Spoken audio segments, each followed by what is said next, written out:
সূরা মুহাম্মদ। রহমান রহিম আল্লাহ তাআলার নামে। যারা আল্লাহ তাআলাকে অস্বীকার করেছে এবং অন্য মানুষদের আল্লাহর পথ থেকে দূরে সরিয়ে রেখেছে, আল্লাহ তাআলা তাদের সমগ্র কর্মই বিনষ্ট করে দিয়েছেন। যারা আল্লাহর উপর ঈমান এনেছে এবং ভালো কাজ করেছে, মুহাম্মাদের উপর আল্লাহর তরফ থেকে যা কিছু নাজিল করা হয়েছে তার উপরও ঈমান এনেছে, যা একান্তভাবে তাদের মালিকের পক্ষ থেকে আসা সত্য, আল্লাহ তাআলা তাদের জীবনের সব গুনাহখাতা মাফ করে দেবেন এবং তাদের অবস্থা শুধরে দেবেন। এ সব কিছু এজন্য হবে যারা আল্লাহকে অস্বীকার করে, তারা মূলত মিথ্যারই অনুসরণ করে। অপরদিকে যারা ঈমান আনে, তারা তাদের মালিকের কাছ থেকে পাওয়া সত্য বিষয়ের অনুসরণ করে। আর এভাবেই আল্লাহ তাআলা এদের জন্য তাদের দৃষ্টান্ত স্থাপন করেন। অতএব যুদ্ধের ময়দানে যখন তোমরা কাফেরদের সম্মুখীন হবে, তখন তোমরা তাদের গর্দানে আঘাত করো। অতঃপর এভাবে তাদের অনেককেই যখন হত্যা করবে, তখন তোমরা বন্দীদের শক্ত করে বেঁধে রাখো। এরপর বন্দীদের মুক্ত করে দেবে কিংবা তাদের কাছ থেকে মুক্তিপণ আদায় করে ছেড়ে দেবে। এটা একান্তই তোমাদের ব্যাপার। তবে যতক্ষণ যুদ্ধ তার অস্ত্রের বোঝা ফেলে না দেবে, ততক্ষণ পর্যন্ত তোমরাও অস্ত্র সংবরণ করো না। এটাই তোমাদের করা উচিত। অথচ আল্লাহ তাআলা চাইলে যুদ্ধ ছাড়াই তাদের পরাজয়ের শাস্তি দিতে পারতেন। তিনি এক দলকে দিয়ে আরেক দলের পরীক্ষা নিতে চাইলেন। যারা আল্লাহর পথে জীবন দিয়েছে, আল্লাহ তাআলা তাদের কর্ম কখনো বিনষ্ট হতে দেবেন না। তিনি অবশ্যই তাদের সঠিক পথে পরিচালিত করেন এবং তাদের সার্বিক অবস্থাও তিনি শুধরে দেবেন। এর বিনিময়ে তিনি তাদের জান্নাতে প্রবেশ করিয়ে দেবেন, যার পরিচয় তিনি তাদের কাছে আগেই করে রেখেছেন। ওহে মানুষ, যারা আল্লাহর উপর ঈমান এনেছ, তোমরা যদি দ্বীন প্রতিষ্ঠার কাজে আল্লাহকে সাহায্য করো, তাহলে তিনিও তোমাদের দুনিয়া আখিরাতে সাহায্য করবেন এবং মিথ্যার মোকাবেলায় এই জমিনের বুকে তিনি তোমাদের পদযুগল মজবুত রাখবেন। যারা আল্লাহকে অস্বীকার করেছে, তাদের জন্য রয়েছে নিশ্চিত ধ্বংস। আল্লাহ তাআলা তাদের যাবতীয় কর্মই বিনষ্ট করে দেবেন। এর কারণ হচ্ছে আল্লাহ তাআলা তাদের জন্য যা কিছু পাঠিয়েছেন তারা তা অপছন্দ করেছে, ফলে আল্লাহ তাআলাও তাদের যাবতীয় কর্ম বিনষ্ট করে দিয়েছেন। এই লোকগুলো কি আল্লাহর জমিনে পরিভ্রমণ করে দেখতে পারে না? বিদ্রোহের পরিণামে তাদের পূর্ববর্তী লোকদের কি অবস্থা হয়েছিল? আল্লাহ তাআলা তাদের সমূলে বিনাশ করে দিয়েছেন। যারা আল্লাহকে অস্বীকার করেছে, তাদের জন্যও সেই একই ধরনের আযাব রয়েছে। এর কারণ হচ্ছে যারা আল্লাহতে বিশ্বাস করে, আল্লাহই হন তাদের একমাত্র রক্ষক। প্রকারান্তরে যারা তাকে অবিশ্বাস করে, তাদের কোথাও কোনো সাহায্যকারী থাকে না। যারা আল্লাহর উপর ঈমান এনেছে এবং ভালো কাজ করেছে, আল্লাহ তাআলা অবশ্যই সেসব লোকদের এমন এক সুরম্য জান্নাতে প্রবেশ করাবেন, যার তলদেশ দিয়ে ঝর্ণাধারা প্রবাহিত হতে থাকবে। কাফেররা জীবনের ভোগ বিলাসে মত্ত, জন্তু জানোয়ারদের মতো তারা নিজেদের উদরপূর্তি করে। অতএব জাহান্নামই হবে তাদের নিবাস।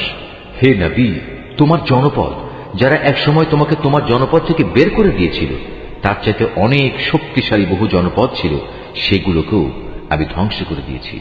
সেদিন তাদের কোনো সাহায্যকারী ছিল না। যে ব্যক্তি তার মালিকের কাছ থেকে আসা সুস্পষ্ট সমুজ্জ্বল নিদর্শনের উপর রয়েছে, তার সাথে এমন ব্যক্তির তুলনা কিভাবে হবে যার চোখের সামনে তার মন্দ কাজগুলো শোভনীয় করে রাখা হয়েছে এবং তারা নিজেদের খেয়াল খুশির অনুসরণ করে? আল্লাহ তাআলাকে যারা ভয় করে, তাদের যে জান্নাতের ওয়াদা করা হয়েছে, সেখানে নির্মল পানির ফোয়ারা রয়েছে, রয়েছে দুধের এমন কিছু ঝর্ণাধারা যার স্বাদ কখনো পরিবর্তিত হয় না, রয়েছে পানকারীদের জন্য সুধার সুপেয় নহর সমূহ, রয়েছে বিশুদ্ধ মধুর ঝর্ণাধারা, আরো রয়েছে সব ধরনের ফলমূল দিয়ে সাজানো সুরম্য বাগিচা। সর্বোপরি সেখানে রয়েছে তাদের মালিকের কাছ থেকে পাওয়া ক্ষমা। এ ব্যক্তি কি তার সমান হতে পারে, যে ব্যক্তি অনন্তকাল ধরে জ্বলন্ত আগুনে পুড়তে থাকবে এবং সেখানে তাদের এমন ধরনের ফুটন্ত পানি পান করানো হবে যা তাদের পেটের নাড়ি ভুড়ি কেটে ছিন্ন বিচ্ছিন্ন করে দেবে?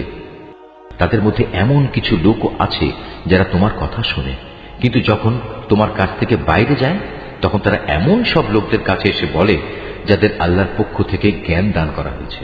এইমাত্র কি যেন বলল লোকটি? মূলত এরাই হচ্ছে সেসব লোক আল্লাহ তাআলা যাদের অন্তরে মোহর মেরে দিয়েছেন এবং এ কারণেই এরা নিজেদের খেয়াল খুশির অনুসরণ করে চলে। যারা সৎ পথে চলবে, আল্লাহ তাআলা তাদের এ সৎ পথে চলা আরো বাড়িয়ে দেন এবং তাদের অন্তরে তিনি তার ভয় দান করেন। হঠাৎ করে কিয়ামতের ক্ষণটি তাদের উপর এসে পড়ুক, তারা কি সেই অপেক্ষায় দিন গুনছে? অথচ কিয়ামতের লক্ষণ সমূহ তো এসেই পড়েছে। আর একবার যখন কিয়ামত এসেই পড়বে তখন তারা কিভাবে উপদেশ গ্রহণ করবে? হে নবী, জেনে রেখো আল্লাহ তাআলা ছাড়া দ্বিতীয় কোনো মাবুদ নেই। অতএব তাঁর কাছেই নিজের গুনাহ খাতার জন্য ক্ষমা প্রার্থনা করো। ক্ষমা প্রার্থনা করো তোমার সাথী মোমেন পুরুষ ও মোমেন নারীদের জন্য। আল্লাহ তাআলা যেমন তোমাদের গতিবিধির খবর রাখেন, তেমনি তিনি তোমাদের দিবাস সম্পর্কেও পূর্ণ ওয়াকিবহাল রয়েছেন। যারা ঈমান এনেছে তারা অত্যন্ত উৎসাহের সাথে বলে, কত ভালো হতো যদি আমাদের প্রতি জিহাদের আদেশ সম্বলিত কোন সূরা নাজিল করা হতো। অতঃপর যখন সেই ঈপ্সিত সূরাটি নাজিল করা হয়েছে, তাতে যাদের প্রতি জিহাদের আদেশ দেয়া হলো, তখন যাদের অন্তরে মুনাফিকের ব্যাধি রয়েছে তারা এটা শুনে তোমার দিকে মৃত্যুর ভয় ও সন্ত্রস্ত দৃষ্টিতে তাকাতে থাকলো। অতঃপর তাদের জন্যই রয়েছে শোচনীয় পরিণাম। অথচ আদেশের আনুগত্য করা এবং সুন্দর কথা বলাই ছিল তাদের জন্য উত্তম। যখন জিহাদের সিদ্ধান্ত হয়েই গেছে তখন তাদের জন্য আল্লাহর সাথে কৃত অঙ্গীকার পূরণ করাই ছিল ভালো। অতএব তোমাদের কাছ থেকে এর চাইতে বেশি কি প্রত্যাশা করা যাবে যে তোমরা একবার যদি এ জমিনে শাসন ক্ষমতায় বসতে পারো তাহলে আল্লাহর জমিনে বিপর্যয় সৃষ্টি করবে এবং যাবতীয় আত্মীয়তার বন্ধন ছিন্ন করে ফেলবে। মূলত এরা হচ্ছে সেসব মানুষ যাদের উপর আল্লাহ তাআলা অভিসম্পাত করেন। তিনি তাদের বোবা করে দিয়েছেন, তাই তারা সত্য কথা বলতে পারে না, এবং তাদের তিনি অন্ধ করে দিয়েছেন, তাই তারা সত্য কি তা দেখতেও পায় না। তবে কি এরা কোরআন সম্পর্কে কোন রকম চিন্তা গবেষণা করে না, নাকি এদের অন্তরসমূহের উপর তালা ঝুলে আছে? যাদের কাছে হেদায়েতের পথ পরিষ্কার হয়ে যাওয়ার পরেও তারা তা থেকে মুখ ফিরিয়ে নেয়, শয়তান এদের মন্দ কাজগুলো ভালো লেবাস দিয়ে শোভনীয় করে পেশ করে এবং তাদের জন্য নানা মিথ্যা প্রলোভন দিয়ে রাখে। এমনটি এজন্যই হয়েছে, মানুষের জন্য আল্লাহ তাআলা যা কিছু নাজিল করেছেন তা যারা পছন্দ করে না, এরা তাদের বলে, আমরা ঈমানদারদের দলে থাকলেও কিছু কিছু ব্যাপারে আমরা তোমাদের কথা মতোই চলব। আল্লাহ তাআলা এদের গোপন অভিসন্ধি সম্পর্কে খবর রাখেন। সেদিন তাদের অবস্থা কেমন হবে, যেদিন আল্লাহর ফেরেশতা তাদের মুখমণ্ডল ও পৃষ্ঠদেশে প্রচন্ড আঘাত করতে করতে তাদের মৃত্যু ঘটাবে।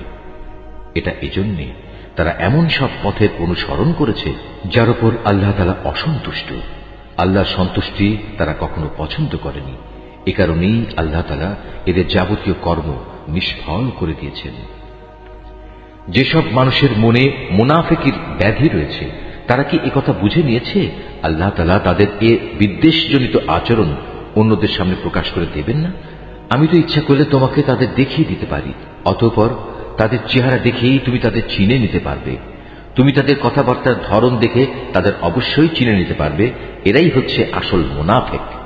নিঃসন্দেহে আল্লাহ তাআলা তোমাদের যাবতীয় কার্যের ব্যাপারে সম্যক ওয়াকিবহাল রয়েছেন। আমি অবশ্যই তোমাদের পরীক্ষা করব যতক্ষণ না আমি এই কথা জেনে নেব কে তোমাদের মাঝে সত্যিকার ভাবে আল্লাহর পথের মুজাহিদ আর কে তোমাদের মধ্যে জিহাদের ময়দানে ধৈর্য ধারণকারী অবিচল। যতক্ষণ পর্যন্ত আমি তোমাদের খোঁজ খবর ভালো করে যাচাই বাছাই করে না নেব ততক্ষণ পর্যন্ত আমার এই পরীক্ষা চলতে থাকবে।